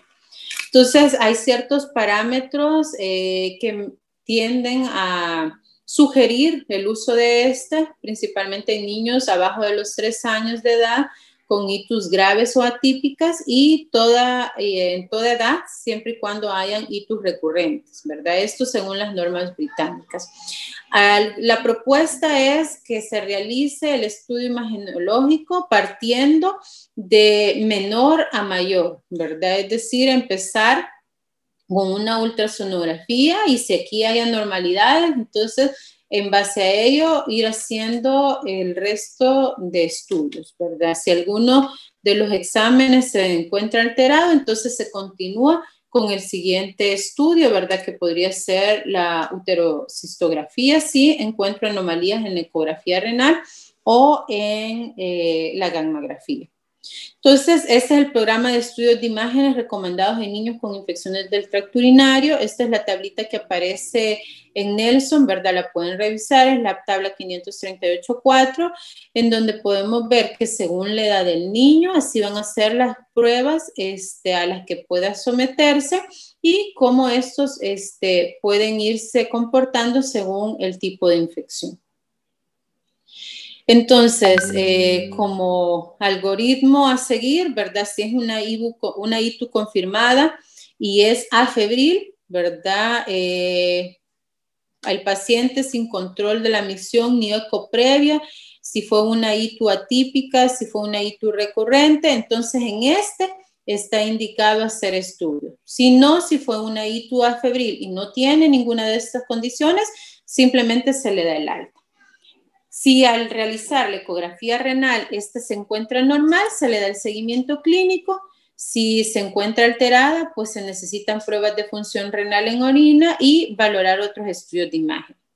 Si por el contrario es una ictus febril, pues lo ideal es realizar en las siguientes 48 horas, en la medida de la disponibilidad o posterior al episodio, una ecografía renal para determinar si hay alguna alteración. Si es normal o alterada, hay que determinar si fue una ictus atípica o si fue una ictus recurrente o si hay sospecha de daño renal u otros criterios de riesgo. Entonces, si hay cualquiera de estas situaciones, entonces se puede valorar hacer la gammagrafía o la cistografía. Entonces, aquí esta es la continuación de la tablita previa, ¿verdad? Entonces, si esta gammagrafía renal se encuentra alterada, pues necesitamos el seguimiento por nefropatía o por urología, ¿verdad? Según lo que tengamos, una cicatriz o un reflujo vesicoureteral. Si es normal, pues se necesitan pruebas de función renal en orina, el seguimiento clínico, y si hay una buena evolución con exploraciones normales y ausencia de datos de disfunción del tracto urinario inferior, entonces se da el alta. ¿Cuándo entonces derivar al especialista o más bien al subespecialista? Entonces sería con la presencia de malformaciones nefrourinarias, un reflujo vesicoureteral de alto grado, ictus recurrentes, sospecha de vejiga neurogénica, la presencia de litiasis, compromiso de la función renal o hipertensión arterial, evidencia de cicatrices renales y pues para tranquilidad de los padres si fuese el caso. ¿Cómo vamos a darles el seguimiento? Pues no se considera necesario repetir el urocultivo para saber si se negativizó. El mejor parámetro va a ser la respuesta clínica. Eso es lo que me va a dar el parámetro si el tratamiento que estoy dando funcionó o no. ¿Cuál es el primer parámetro para saber que hubo una buena respuesta clínica? La caída de la fiebre, ¿verdad? Entonces, no es necesario demostrar la esterilización de la orina, ¿verdad? Sino que debe considerarse lo que es la clínica, ¿verdad? Entonces, el tratamiento precoz puede limitar el daño renal crónico, por lo tanto, es recomendado que en aquellos pacientitos que ya tuvieron una infección del tracto urinario febril, se oriente a los padres para buscar ayuda oportuna cuando haya inicios de fiebre o de un cuadro febril sin otros signos de localización, ¿verdad? Entonces, lo ideal es que durante las primeras 48 horas se haga el diagnóstico y se inicie el tratamiento. Entonces, continuando con los objetivos descritos para la clase, el algoritmo para la infección del tracto urinario del MinSal es este. Lo traigo acá para que lo conozcan. Ese es el algoritmo completo. Haciéndole un acercamiento, pues vamos a ver que cualquier pacientito que entre en la definición en la cual pueda sugerirme una infección del tracto urinario, voy a clasificarlo según las edades. Así voy a tener 4 grupos de edades: el recién nacidos, lactantes de 3 meses a 2 años de edad, preescolares, escolares y adolescentes. En los recién nacidos, entre los síntomas que me pueden ser sugestivos, ahí me los menciona: fiebre, febrícula, hipotermia, letargia, irritabilidad, vómito, diarrea, rechazo al alimento, ictericia, convulsiones, septicemia, hepatoesplenomegalia con menor frecuencia, y hay que tener consideración si hay hallazgos o antecedentes prenatales que me pueden ser de riesgo, ya sean malformaciones determinadas previamente en ecografía, la presencia de oligohidramios, ¿verdad?, que puedan estar relacionados con el tracto urinario. Entre los lactantes de 3 meses a 2 años de edad, pues también los síntomas bastante parecidos, ¿verdad? Los preescolares pues ya tienen síntomas un poquito más específicos, pero también pueden acompañarse pues de síntomas generales como vómitos, diarrea, letargia, anorexia, dolor abdominal, dolor en fosa renal, convulsión febril, enuresis, retención urinaria, entre los otros síntomas miccionales y la fiebre. Los escolares, pues fiebre, escalofríos, puniopercusión positiva, disuria, poliacuria, urgencia urinaria, vómito, anorexia, dolor lumbar, orina turbia, fétida y dolor abdominal. Entonces, según cada grupo, así va a ser la conducta a seguir. Tanto los recién nacidos como los lactantes entre los 3 meses a 2 años vamos a ver que se clasifican en el cuadrito rojo. Entonces, estos deben ser estabilizados y referidos a segundo nivel. Los demás, pues hay que considerar, ¿verdad?, el análisis de orina, ya sea con un examen general o con la tira reactiva. Ahí hay que determinar según las esterasas leucocitarias, los leucocitos, los nitritos, los cilindros, la presencia de proteinuria, si es compatible con una infección de vías urinarias. Si no lo es, hay que buscar otra causa infecciosa. Si sí lo es, hay que ver si reúne los criterios de ingreso. Entonces, entre ellos, los que ya habíamos mencionado y los que plantea el MinSal son niños recién nacidos y lactantes de menos de 6 meses, fimosis apretada, apariencia tóxica, intolerancia a la vía oral, riesgo social y patología asociada. Si no cumple con estos criterios, pues se inicia el tratamiento empírico, se hace de manera ambulatoria.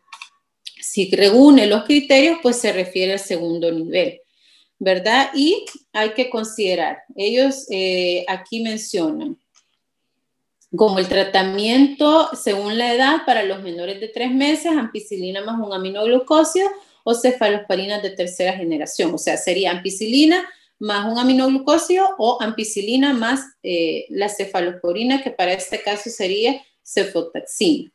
Si son lactantes preescolares y escolares, está descrito el trimetoprim más la amoxi más ácido clavulánico, y para los adolescentes el trimetoprim o ciprofloxacina o nitrofurantoína. En el caso que fuese una cistitis aguda, pues el MinSal considera el trimetoprim como el medicamento de escoge según lo que la norma establece. Hay que tener en consideración los parámetros de resistencia de nuestro medio, ¿verdad? Por lo tanto, si fuese el caso en el que podemos tener un alternativo mejor, pues hay que utilizarlo. Otra alternativa que plantea el MinSal es amoxicilina más ácido clavulánico o nitrofurantoína por 7 a 10 días. Para la pielonefritis aguda, pues ampicilina más un aminoglucósido, el de escoge, o una cefalosporina de tercera generación por 10 a 14 días.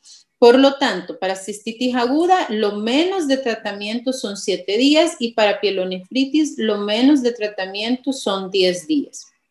Entonces, una vez ese pacientito que habíamos quedado que se fue referido al hospital, se estabiliza, se inicia tratamiento, ¿verdad? Y ahí se decide si necesita los estudios de imágenes, ¿verdad? Si es primera vez, pues se da el alta y los seguimientos en el eco especializado. Si no es primera vez o no mejora, hay que considerar el estudio de imágenes, ¿verdad? Si el estudio de imagen inicial, la ultrasonografía renal, ¿verdad? Si pues no tiene hallazgos anormales, se continúa su tratamiento en el eco especializado, es decir, con el pediatra. Si hay alguna alteración, entonces hay que dar el tratamiento según los hallazgos, ¿verdad? Y hacer la referencia oportuna al urólogo, si fuese el caso, o al nefrólogo. Luego, pues el seguimiento en la unidad de salud. Y finalmente, ¿verdad? Para aplicar todo lo que hemos visto ahora, un caso clínico de la vida real, ¿verdad? El pacientito de 9 meses del sexo femenino que consultó con fiebre y vómitos. La historia de este paciente era de 4 días de fiebre no cuantificada intermitente, más vómitos postprandiales de 1 taza. Había consultado en la unidad de salud, tratado con acetaminofén, ¿verdad? De 120 en 5, le habían dado 5 ml vía oral cada 6 horas, persistía con la fiebre, por lo cual consultó otra unidad de salud donde indican acetaminofén y control en 24 horas con hemograma. Madre empieza a notar que hay llanto al misionar, por lo cual, como persiste con los vómitos, decide consultar en el Hospital Bloom. Entonces, en el Hospital Bloom, cuando llega, realizan un primer examen en el cual vemos un examen de orina en el cual reportan los 3 parámetros, ¿verdad? El parámetro físico, químico y el microscópico. En el físico, un aspecto limpio, color amarillo. A nivel químico, pues había una densidad de 1005, un pH de 7, una esterasa leucocitaria de 500. Luego el resto de parámetros se reportaban negativos, salvo que había sangre oculta positivo. Dentro de los parámetros microscópicos habían células epiteliales escasas, leucocitos apenas de 5 a 10 y hematíes de 0 a 1, bacterias escasas. Sin embargo, realizan un examen de sangre en el cual la velocidad de eritrosedimentación es de 30 y los leucocitos en el hemograma son de 21.050 a predominio de neutrófilos el 50%. Ligera plaquetosis de 511.000 plaquetas. Entonces deciden realizar un examen por un mejor método de recolección por cateterismo, ya que el primero solo mostraba lo que era la esterasa positiva. Cuando realizan el examen por cateterismo, el resultado es siempre densidad 1005, pH de 7, persiste la esterasa leucocitaria de 500, los nitritos siempre se reportan negativos, hay proteínas de 20, continúa la sangre oculta positiva, pero observamos que los leucocitos los reportan más de 100 por campo, hematíes de 10 a 12. Entonces, ¿qué hacer según el algoritmo o qué pasos o qué era lo adecuado según los algoritmos que se presentaban con este paciente? En primer lugar, clasificar según la edad. Este niño tenía 9 meses, por lo tanto, entra en el recuadro de 3 meses a 2 años de edad. ¿Qué síntomas tenía que puedan sernos útil para el diagnóstico? Tenía fiebre, tenía llanto miccional y tenía vómitos. Por lo tanto, ese paciente ameritaba desde la primera consulta que se le hiciera la tira reactiva en orina o un examen general de orina, compatible, sí, para ver si era compatible o no con una ITU. Entonces, ¿qué parámetros tenía alterados este niño según los exámenes que le reportaron en el Bloom? Había esterasa leucocitaria positiva y habían leucocitos presentes, ¿verdad? Ahí ya tenemos 2 parámetros. Por lo tanto, había que valorar si reunía criterios de ingreso o no, porque ya con los parámetros de la izquierda ya podemos hacer el diagnóstico sugestivo. Entonces, vemos que de los criterios de ingreso tiene la intolerancia a la vía oral, por lo tanto, debe ser referido a segundo nivel. Si mejora, como es primera vez del cuadro, debe darse seguimiento en el eco especializado. Si no mejora, hay que estabilizarlo y continuar sus estudios de imágenes. Si es positivo, ameritará tratamiento y evaluación por el urólogo. Entonces, ¿cómo considerar esta IBU de este niño? ¿Alta o baja? ¿Qué tenía? Tenía fiebre, tenía reactantes de fase aguda altos, tenía leucocitosis, el examen de sangre a predominio de neutrófilos, por lo tanto entra dentro de las IBU altas. Entonces el tratamiento indicado, ¿verdad? Lo ideal por la edad, pues una cefalosporina de tercera generación, para el caso una ceftriaxona. Entonces, ¿cuánto tiempo le vamos a dar? Intravenoso de 3 a 5 días o de 2 a 3 días hasta que cae la fiebre. Cae la fiebre y puedo iniciar el tratamiento oral, que para este caso lo continuaríamos con cefixima. Estudio de imágenes indicado para este paciente, pues si fuese, dependiendo del urocultivo, determinar si fue una ITU atípica, dependiendo de la evolución, etcétera. Como es primera vez, podríamos no realizarlo, a menos que comprobáramos cualquiera de estas anormalidades descritas. Entonces ahí sí ameritaría una ultrasonografía, ¿verdad? Y en base a eso, pues dar el seguimiento.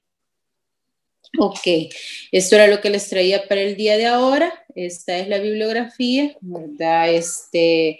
Las guías de la Asociación Española de Pediatría, así como la pediatría de Nelson, ¿verdad? Las guías del MinSal, la nefrología pediátrica y algunos artículos de infección de vías urinarias en la infancia. No sé si tienen alguna duda al respecto. Si tienen alguna duda, podemos pues hacerlas ahorita. Si no, me hacen el gran favor de encender las cámaras para poder hacer las capturas.